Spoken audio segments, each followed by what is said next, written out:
ke bab kita yang berikut. Nah, jadi untuk jaringan tumbuhan itu dibagi dua secara garis besar. Ada yang dikenal dengan jaringan meristem atau jaringan muda atau jaringan embrional, dan ada yang dikenal dengan jaringan permanen atau jaringan dewasa. Nah, keduanya memiliki perbedaan walaupun nanti juga memiliki persamaan. Mari kita bahas satu persatu, dimulai dari jaringan yang muda atau dikenal dengan jaringan meristem. Oke, di sini kita akan lihat ciri-ciri dari jaringan meristem. Yang pertama, sesuai namanya berarti dia adalah jaringan muda yang bersifat embrional atau muda. Ya, jadi dia didapatkan pada bagian yang embrional atau muda. Nah, kemudian jaringan ini juga bersifat memiliki dinding sel. Karena kita berbicara tentang tumbuhan, pasti ada dinding sel yang tipis. Jadi dinding sel pada jaringan meristem tipis. Kemudian yang ketiga, memiliki jarak antar sel, karena kumpulan sel ya, yang rapat.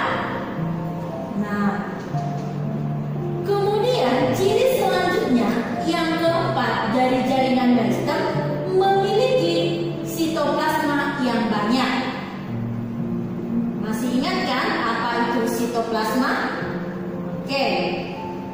Nah, selanjutnya ciri-ciri dari bagian meristem adalah memiliki organel sel nukleus atau inti sel yang cukup besar dibanding yang lain ya, cukup besar, serta vakuola yang berperan sebagai penyimpan makanan, cadangan makanan itu kecil ya, karena dia masih muda jadi tidak menyimpan cadangan makanan terlalu banyak.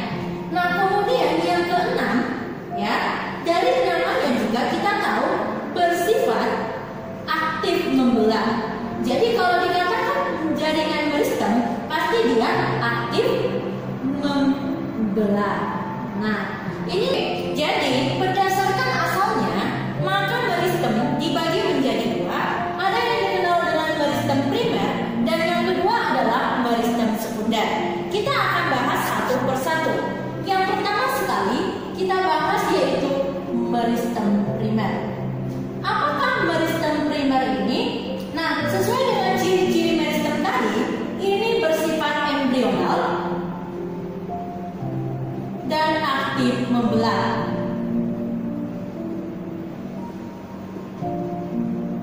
Walaupun nanti pada jaringan dewasa dia akan kita dapati. Nah, kemudian yang kedua, meristem primer ya, itu terdapat pada ujung batang dan ujung akar. Nah, karena dia terdapat di ujung, maka mempengaruhi perpanjangan batang dan akar sendiri ya. Inilah pengaruh daripada si meristem primer. Nah, meristem primer berdasarkan inisialnya atau disebut pemulanya. Jadi berdasarkan inisial atau pemula, meristem primer disebut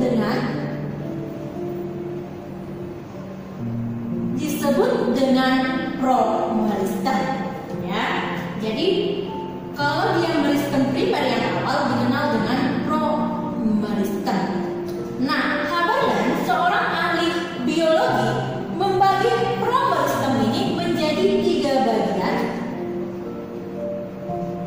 Nah, yang pertama dikenal dengan nama protodon.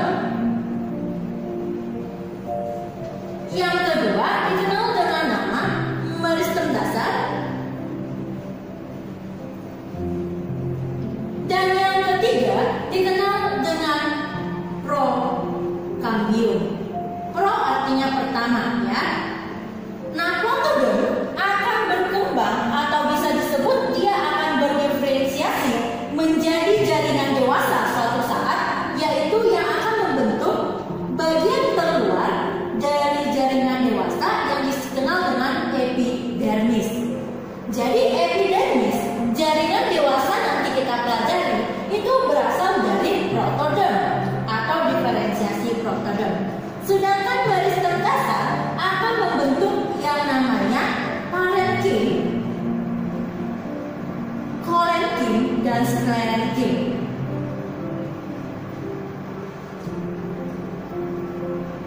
Sedangkan prokambium sendiri akan membentuk kambium vaskular, yaitu alat angkut berupa silen dan floem.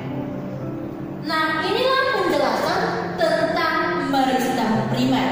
Teacher harap kalian bisa paham untuk bagian ini. Selanjutnya, yang kedua, ya, kita bahas meristem sekunder. Nah, meristem sekunder ini adalah berasal dari jaringan dewasa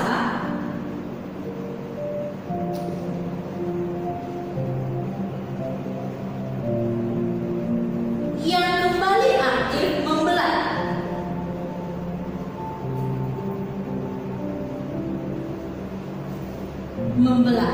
Nah, untuk meristem sekunder, tidak semua jenis tanaman atau tumbuhan memiliki meristem ini. Jadi, hanya dimiliki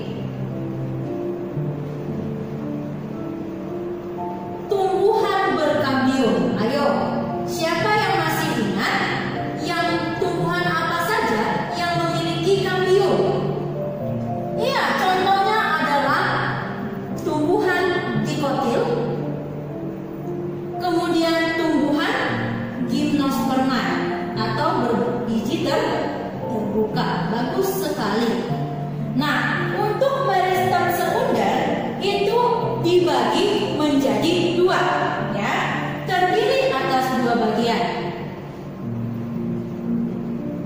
Yang pertama dikenal dengan namanya kambium vaskular.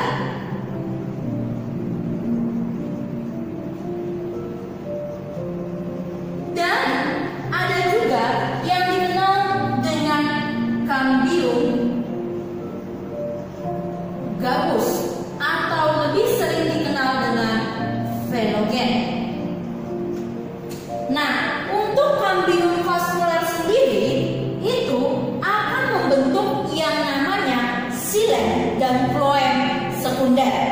Nah, silen dan floem sekunder ini adalah bagian dari tumbuhan yang akan membentuk lingkaran tahun. Jadi kita akan lihat kambium vaskular. Jadi dia akan membentuk dua bagian, yaitu ke arah dalam silen sekunder. Ini nanti membentuk ke arah dalam. Sedangkan ke arah luar membentuk floem sekunder akan dibentuk ke arah luar. Begitu juga dengan kambium gabus, ya. Kambium gabus dapat kita temukan setelah epidermis. Jadi kambium gabus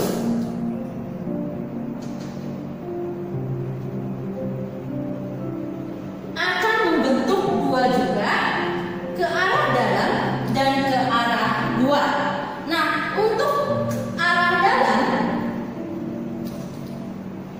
dia akan membentuk veloderm atau dikenal dengan korteks sekunder. Dan ke arah luar dia akan membentuk velen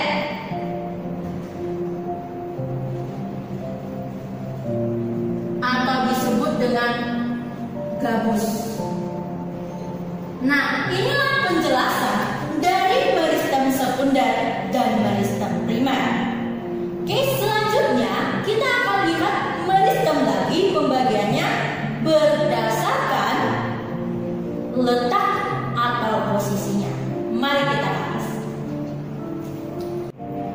Nah, ini dia ya yang sempat terhapus atau tidak nampak tadi.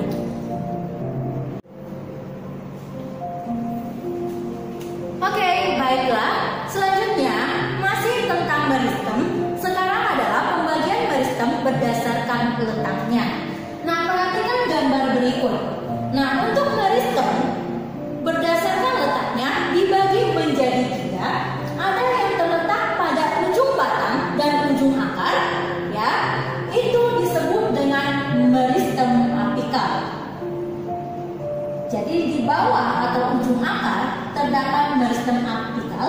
Begitu juga dengan ujung batang, kita dapat menemukan namanya meristem apikal.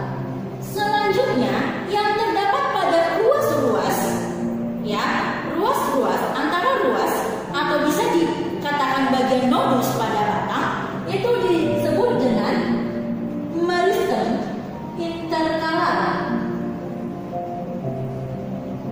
Selanjutnya yang terakhir yang terdapat pada bagian tengah atau bisa disebut kambium, itu dikenal dengan meristem lateral. Jadi berdasarkan letaknya ada 3 daripada pembagian meristem yang berada di ujung akar dan ujung batang, namanya meristem apikal. Yang ada pada nodus atau pada bagian ruas batang, namanya adalah interkalar. Selanjutnya pada bagian pinggir atau bagian samping atau dikenal dengan bagian kambium dari batang itu sendiri dikenal dengan meristem lateral. Nah, untuk apikal semua tanaman memilikinya. Kemudian interkalar kebanyakan dimiliki oleh monokotil, sedangkan untuk lateral hanya dimiliki oleh tumbuhan dikotil. Nah, untuk apikal itu akan merangsang pemanjangan baik itu ujung batang dan ujung akar, sedangkan lateral itu akan mempengaruhi yang namanya pelebaran, ya, pelebaran ke samping, sedangkan untuk interkalar juga mempengaruhi pemanjangan ruas.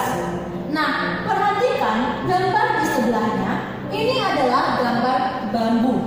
Nah, di bambu kita dapat melihat secara jelas yang namanya interkalar, tepat dekat dengan bagian nodus atau bagian ujung batang ini.